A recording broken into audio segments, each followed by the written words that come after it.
Pada bab ini ditafsirkan oleh baginda Rasulullah tentang golongan orang-orang yang sombong, yaitu ulaika alladziina kafaru bi ayati rabbihim ulaika alladziina kafaru bi ayati rabbihim wa liqa'ihi fahabitat a'maluhum fala nuqimu lahum yaumal qiyamati wazna. Mereka orang-orang yang kufur terhadap ayat-ayat Tuhan mereka, mereka yang kufur atas hari perjumpaan dengan Allah Subhanahu wa taala nanti di hari kiamat, habitat a'maluhum. Amal perbuatan mereka digugurkan oleh Allah Subhanahu wa taala. Apa maksud amal perbuatan itu digugurkan? Orang-orang kafir di dunia ada yang berbuat baik, ada yang berbuat ihsan, membantu orang, tolong orang, berbuat baik kepada binatang atas dasar kemanusiaan. Kesemua amal-amal perbuatan baik itu tidak ada ganjaran di sisi Allah Subhanahu wa taala walaupun ia perbuatan yang baik. Kita mesti memahami bahwasanya perbuatan baik belum tentu ibadah, tapi perbuatan ibadah itu pasti perbuatan yang baik. Apa bedanya? Perbuatan baik boleh jadi orang melakukan perbuatan itu karena dasar kemanusiaan. Tolong orang, hantarkan bantuan, beri sumbangan. Apa motifnya? Kasihan orang itu. Atas dasar kemanusiaan, humanity. Dengan orang, tolong orang, bantu orang. Apa sebabnya? Allah suruh saya bantu orang. Agama saya suruh saya tolong orang.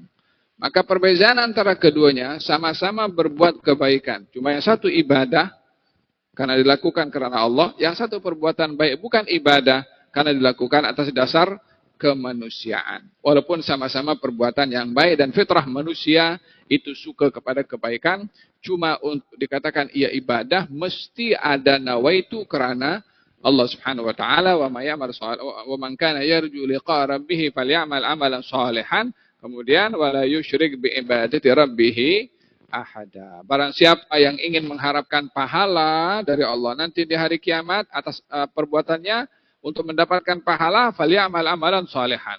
Beramallah kamu dengan amal yang saleh. Kemudian wala yusyrik bi ibadati rabbih ahada. Dan jangan kamu menyekutukan bersama dengan Allah pada ibadah kamu, pada amal kamu tadi.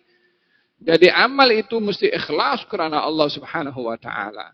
Kalau amal itu dilakukan tidak ikhlas, maka dia akan menjadi amal yang baik sahaja. Tapi tak dinilai sebagai satu amal ibadah, karena hanya amal ibadah itu bila dilakukan karena Allah Subhanahu wa taala. Paham dong? Jadi merujuk kepada mereka orang-orang di dunia yang tidak beriman kepada Allah, yang kononnya dilihat banyak berbuat kebaikan, itu tidak dinafikan. Lalu apa pahala yang atau apa balasan yang Allah berikan Subhanahu wa taala kepada mereka yang berbuat baik di dunia? Allah beri mereka hidup, Allah beri mereka oksigen free, Allah bagi mereka nikmat, Allah bagi mereka akal pikiran sehat, Allah bagi pikiran kepada mereka nikmat-nikmat yang mereka dapati dalam hidup dunia. Itu bahagian daripada balasan yang dipercepat oleh Allah kepada orang-orang tidak beriman di dunia bila melakukan kebaikan. Tapi tak ada apa-apa balasan di akhirat karena ibadah itu bila dilakukan karena Allah. Bukan hanya untuk orang bukan Islam saja, tapi orang Islam pun juga kalau berbuat amalan tidak ikhlas, tidak ada pahalanya di sisi Allah Subhanahu wa taala, apatah lagi kepada yang mereka tidak beriman kepada Allah Subhanahu wa taala. Baik. Hada berkenaan dengan habitat a'maluhum, akan gugur amal perbuatan mereka. Kemudian wala nuqimu lahum yaumal qiyamati wazna. Di hari kiamat nanti kami tidak meletakkan mereka ada nilai pada timbangannya. Kata baginda Rasulullah dalam riwayat Abu Hurairah radhiyallahu anhu, katanya baginda Rasulullah sallallahu alaihi wasallam bersabda, "Yu'ta birrajul." Di hari kiamat nanti akan didatangkan lelaki al-azim, yang besar, yang samin, yang gemuk. Yaumal qiyamah, di hari kiamat. Tetapi la yazinu indallahi janaha ba'udah. Tak ada nilai di sisi Allah, walaupun besar, walaupun sehat, walaupun gemuk, tak ada nilai di sisi Allah, walaupun sebesar sayap nyamuk. Kalau sayap nyamuk itu ditimbang, 0 ke belakang itu beratnya sayap nyamuk, itu orang yang gemuk sehat itu, kalau ditimbang dengan sayap nyamuk, lagi berat itu sayap nyamuk berbandingkan orang yang gemuk itu. Apa maksud daripada ayat ini? Ayat ini ingin berbicara tentang orang yang sombong di dunia. Orang yang takabur di dunia. Orang yang melihat dirinya lebih baik daripada orang lain di dunia. Keadaan mereka di akhirat nanti kepada orang yang sombong. Keadaannya yang merasa dirinya di dunia itu something, ada kedudukan. Yang merasa di dunia dirinya hebat. Yang merasa di dunia dirinya adalah tersanjung. Dan sombong dengan itu semua, nanti apa yang dia yakini di dunia kalau dia hebat, tersanjung, dan ada nilai di mata masyarakat, di akhirat nanti, jangankan ada nilai, hatta sedikit pun daripada serpihan nilai pun tak ada. Sampai digambarkan dengan timbangan sayap nyamuk mesti lebih berat daripada daripada beratnya sayap nyamuk. Ingin memberitahukan tak ada nilai kepada orang yang sombong di dunia, nanti di akhirat tak ada nilai di sisi Allah Subhanahu wa taala. Dan ayat ini ingin berbicara tentang sifat sombong dan keadaan yang berlaku kepada orang yang sombong. Ada orang sombong karena hartanya. Ada orang sombong karena ilmunya. Ada orang sombong karena nasabnya. Ada orang sombong karena keturunannya. Ada orang sombong karena kedudukannya. Ada orang sombong karena gelarannya. Ada orang sombong karena bangsanya. Ada orang sombong karena jawatannya. Berbagai macam asbab orang sombong. Gambaran orang sombong di akhirat nanti ada kalanya ditunjukkan oleh Allah dalam bentuk orang yang badannya besar. Ada kalanya di akhirat nanti lebih kecil daripada binatang semut. Dalam hadis itu nanti, fil hadis Nabi Muhammad bersabda, di akhirat nanti orang sombong akan dibangkitkan lebih kecil daripada semut, dipijak-pijak oleh orang. Dalam hadis ini diberitahukan, di akhirat nanti orang sombong akan dibangkitkan dengan badannya besar, tapi tak ada nilai walaupun sebesar sayap nyamuk. Yakni keragaman yang ditunjukkan oleh Allah kepada orang-orang yang sombong. Kalau karena ditunjukkan besarnya, tapi tak ada nilainya. Kecilnya karena menganggap dia besar di dunia, maka dipijak-pijak nanti di akhirat oleh orang-orang yang berada di padang mahsyar. Oleh sebab yang demikian, baginda Rasulullah sallallahu alaihi wasallam mengingatkan kepada umatnya untuk tidak punya sifat sombong dan memberikan peringatan kepada mereka kalau orang sombong ini tak akan masuk syurga. La yadkhul al-jannata man kana fi qalbihi mithqal habbat khardal min kibrin. Tak akan masuk syurga orang yang ada di dalam hatinya walaupun sebesar biji sawi daripada sifat sombong. Realiti zaman kita sekarang ini. Bukankah banyak orang akan melihat dirinya lebih baik daripada orang lain? Mungkin karena hartanya, mungkin karena keturunannya, mungkin karena bangsanya. Mungkin saya bangsa ini, awak bangsa itu. Ya kan? Saya banyak duit, awak tak punya duit. Saya punya ilmu, awak bodoh. Saya ada gelaran, awak awam, tak arti apa-apa. Ketika nikmat berupa nasab, harta, ilmu, kedudukan menjadi neraca untuk merendahkan orang lain dan menyanjung diri sendiri, itulah yang dikatakan daripada sombong. Akan bertukar nikmat tadi menjadi nikmah, menjadi malapetaka. Yang seharusnya dia diberi nikmat harta, bersyukur. Yang diberi nikmat ilmu, bersyukur. Diberi nikmat nasab, bersyukur. Diberi nikmat marwah dan kedudukan, keturunan yang mulia, bersyukur. Kalau itu dimanfaatkan dengan syukur, maka dia akan mendapatkan pahala karena syukurnya. Tapi kalau dia digunakan untuk menjadi neraca timbangan merendahkan orang lain, maka dia akan menjadi malapetaka. Dengan demikian, nikmat yang diberi oleh Allah ada kalanya mengundang kebaikan kalau bijak menggunakan. Ada kalanya nikmat menjadi musibah bila salah menggunakan. Nikmatnya sama, yang beza cara menggunakannya. Dan dengan demikian kita tidak boleh menyalahkan harta. Kita tidak boleh menyalahkan tahta, pangkat. Kita tidak boleh menyalahkan nasab. Kita tidak boleh menyalahkan keturunan. Yang salah adalah orang yang salah guna pada harta, yang salah guna pada nasab, yang salah guna pada bangsa, yang salah guna pada ilmu. Bila digunakan untuk merendahkan orang lain, maka perbuatannya itu yang salah, bukan ilmunya, bukan nasabnya, bukan harta. Faham dong? Walihada baginda Rasulullah sallallahu alaihi wa ala alihi wasallam ditanya oleh sahabat tentang sombong. Ya Rasulullah, adakah sombong itu kalau orang banyak harta? Ya Rasulullah, saya ini suka pakai pakaian yang bagus, rapi, kemas, smart. Saya perhati sampai selipar saya. Tali yang menutup kaki saya pada selipar saya perhati. Adakah itu termasuk sombong? Yani kalau orang berpenampilan smart, rapi, bagus, wangi, pakai pakaian yang mungkin yang baik. Adakah itu sombong? Kata baginda Rasulullah SAW menafsirkan sombong itu untuk tidak dilihat pada zahirnya, tapi pada dalaman. Katanya, al-kibru batrul haq wa ghamtun nas. Sombong itu menolak kebenaran dan merendahkan orang lain. Jika seorang dengan ilmunya merendahkan orang lain, sombong. Jika orang dengan ilmunya bersyukur dan mengajar ikhlas karena Allah Subhanahu wa taala mengajar kepada orang lain, nikmat yang disyukuri yang membawa berkat kepada orangnya. Jika nasab dan keturunan dijadikan ukuran merendahkan kepada orang lain, sombong. Tapi jika digunakan sebagai tanda syukur kepada Allah dengan menjadikan ia daripada keturunan yang baik, maka dia menjadi orang yang bersyukur karena keturunannya.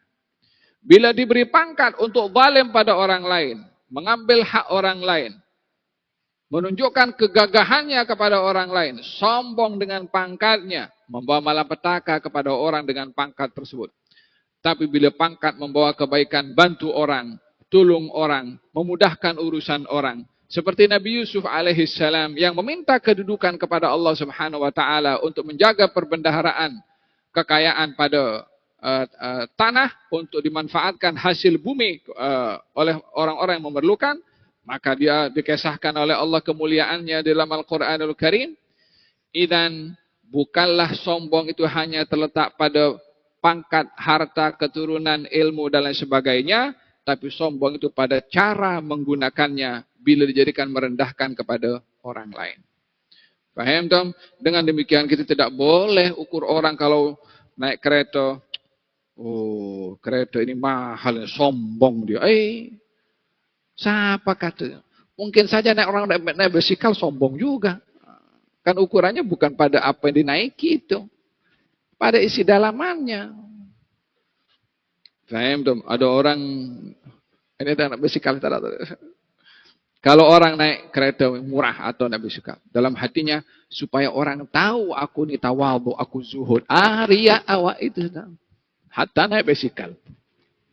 Ukurannya adalah pada apa yang ada di dalam, bukan apa penilaian orang. Kan tadi lelaki itu tanya kepada Rasulullah, kalau saya berpenampilan rapi, kemas, pakaiannya itu bagus, adakah saya sombong? Kata Nabi, sombong merendahkan orang lain dan atau menolak kebenaran. Paham tuh? Orang yang sombong walihada dalam hadis Nabi Muhammad SAW ketika menceritakan tentang Abu Dzar, saya ingat Abu Dzar dengan Bilal ibn Rabah. Pada waktu itu memandang orang berkulit hitam dengan pandangan sebelah mata. Karena dianggap orang kulit hitam sebagai orang-orang yang kerja keras atau hamba sahaya, atau mereka ini orang-orang yang kelas-kelas rendah. Maka ketika Islam datang, menyamaratakan kedudukan seseorang tanpa merendahkan kemuliaan nasab seseorang. Sama kedudukan di sisi Allah, masing-masing ditempatkan pada kedudukan nasabnya, walaupun bukan ukuran keturunan itu. Namun Abu Dzar ketika mengatakan kepada Bilal, kamu adalah keturunan orang berkulit hitam. Maksudnya merendahkan karena latar belakang keturunannya. Daripada asal orang berkulit hitam. Dan kata-kata itu didengar oleh baginda Rasulullah. Bukankah Bilal itu memang orang berketurunan orang berkulit hitam? Iya. Tapi karena intonasi suara dan maksud pada kata-kata merendahkan Bilal karena keturunannya, memuliakan diri juga karena keturunannya, maka di sini ditegur oleh Nabi SAW kepada Abu Dzar, mengatakan innaka mru'un fikal jahiliyah. Kamu ini seorang lelaki yang ada perangai orang-orang jahiliyah. Apa itu perangai orang-orang jahiliyah? Merendahkan keturunan orang dengan melihat kemuliaan keturunannya. Faham tom? Bukan salah orang itu bangga dengan keturunan. Yang salah bila merendahkan keturunan orang lain. Kita dijadikan oleh Allah keturunan siapa? Kita mesti bangga Allah Subhanahu wa taala yang jadikan. Mau bangsa apa? Mau berkulit apa, mau rambutnya macam mana, mau matanya terbuka atau tidak, hidungnya mancung atau tidak. Itu bukan kita yang mahu untuk dibuat demikian. Allah Subhanahu wa taala yang punya kuasa untuk menentukan. Faham dong? Oleh hada Bilal ditegur, Abu Dzar ditegur oleh baginda Rasulullah sallallahu alaihi wasallam. Oleh hada, apa saja yang diberikan oleh Allah, mau pangkat, mau harta, mau apapun juga, elakkan daripada merendahkan orang lain. Kata baginda Rasulullah sallallahu alaihi wasallam, nanti datangkan di hari kiamat orang itu dengan besar, tapi tak ada nilai di sisi Allah, janah ba'udah, walaupun sebesar sayap nyamuk, walaupun seberat sayap nyamuk. Kalau kamu ingin mengetahui kepastiannya, falanuqimu lahum yaumal qiyamati wazna. Nanti di hari kiamat orang-orang yang seperti itu tidak akan ada nilai di sisi Allah Subhanahu wa taala walaupun sebesar sayap nyamuk. Ada seorang lelaki di zaman baginda Rasulullah sallallahu alaihi wasallam. Dia datang penampilannya pakai pakaian yang mewah. Tapi tujuannya sombong. Merendahkan orang lain. Dahulu orang kalau sombong dapat dikenali melalui pakaiannya. Macam mana pakaiannya? Dipakainya itu labuh sampai menutup buku lali. Dahulu orang yang pakai pakaian seperti itu adalah dikenali dengan sifat sombong. Memang sengaja merendahkan orang lain, melihat kemuliaan diri sendiri melalui pakaiannya. Makanya di dalam hadis Nabi Muhammad SAW bersabda, Allah tidak akan melihat kepada orang yang memakai kain sampai labuh menutup kepada buku lalinya. Hadis itu dimaksudkan adalah bagi orang yang sombong. Tapi zaman kita sekarang ada orang pakai sampai menutup buku lali. Tapi dia bukan pakai itu sombong. Mungkin karena size-nya atau mungkin dia kalau nampak agak lebih tinggi daripada buku lali, nampak tak selesa contohnya kan. Macam kurang kain kata orang. Dia tak ada niat sama sekali untuk sombong, maka tidak termasuk daripada hadis itu, karena hadis itu dikatakan oleh Nabi tidak akan dipandang oleh Allah memakai kain labuh sampai menutup buku lali khuyala'ah, karena sombong. Ulama berbeza pendapat apa hukum memakai kain menutup buku lali. Antara haram kalau dengan niat sombong, atau antara makruh bila tak ada niat sama sekali, atau cuai, dan dia akan dilihat sebagai satu harus kalau sama sekali tak ada maksud apa-apa daripada menggunakan kain tersebut, karena yang dikatakan haram adalah bila ia bermaksud sombong merendahkan kepada orang lain. Hada berkenaan dengan orang yang di zaman itu dilihat sombong melalui pakaiannya. Baginda Rasulullah sallallahu alaihi wa ala alihi wasallam ketika melihat lelaki tadi dengan pakaian yang mewah, tujuannya sombong dan dia tidak beriman, ketika bangkit daripada Rasulullah dengan kesombongannya, Nabi mengatakan, "Ya Barirah," mengatakan kepada sahabatnya namanya Barirah, "Ya Barirah, ini orang adalah yang termasuk nanti di hari kiamat kalau dibangkitkan tak punya nilai di sisi Allah walaupun hanya sebesar atau seberat sayap nyamuk." Menunjukkan orang tadi itu adalah orang yang sombong. Sini kita mengambil hikmah bahwa bila kita melihat di dunia ini ada orang-orang yang sombong, yang jelas dengan kata-katanya. Kita tak boleh nak menilai hati orang dengan kita punya pemahaman. Kita boleh menilai orang sombong karena pakaiannya atau keretanya atau rumahnya.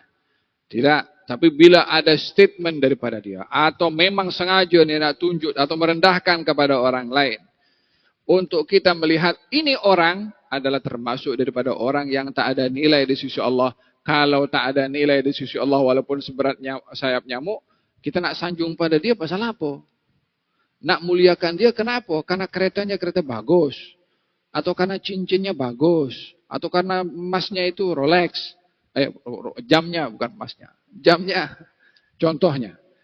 Jangan sampai kita merasa rendah kepada orang yang sombong.